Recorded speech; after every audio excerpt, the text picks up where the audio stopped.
Well, the roads you drive on each and every day in this state are costing you some major money. Lawmakers just got back to work this week in South Carolina, and already business leaders and transportation officials are putting the pressure in high gear. They want better roads. Good evening to you. I'm Janet Parker. And I'm Brian McConkey. The state's road system was a critical part of November's race for governor, and people have been asking for an improvement plan for quite some time now. Here's why. According to a study by the group Trip South Carolina Roads cost motorists $3 billion a year in maintenance. On fuel costs and even fatal crashes, that boils down to more than $1,100 a year per person.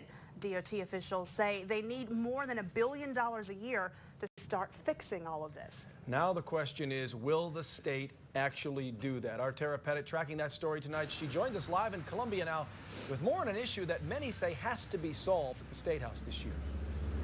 Brian, Janet, as you can see, several cars driving behind me. I'm here on Gervais, one of the busier streets here in Columbia. Now, this report released today indicates that South Carolina has one of the deadliest streets in the nation. Now, with 46 fatalities every year in Columbia alone, agencies at today's news conference say crumbling roads are to blame for many of those lives lost.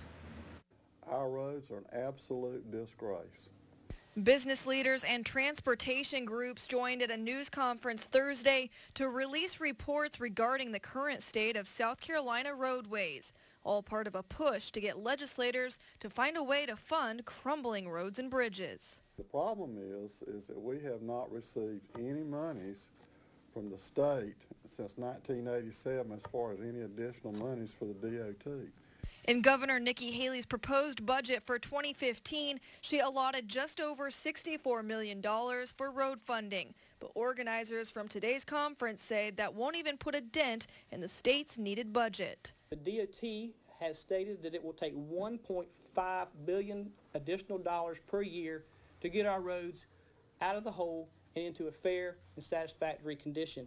TRIP, a national nonprofit transportation research group, released a report on Thursday, estimating that the public in South Carolina is spending an additional $3 billion every year in the cost of deficient roads. Here in Columbia, they estimate that the average motorist is spending $1,250 annually due to traffic delays, crashes, and rough roads beating up their cars. All options need to be on the table.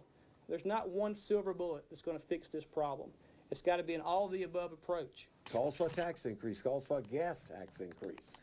But it's a user system when you put it on the gas. If you don't use it, you don't pay it. Some counties, such as Lexington, have tried to fix the problem on a local level by proposing a penny tax, but the people voted against it.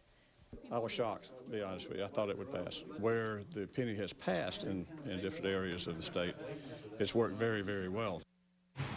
And that remains the problem with trying to solve this issue is where is this money going to come from? Organizers today kicked off a social media blitz to encourage residents to push lawmakers to tackle the issue. Now, Governor Nikki Haley has said she will announce a roads plan by the end of the month. Live on Gervais in Columbia, Tara Pettit, Watch Fox News.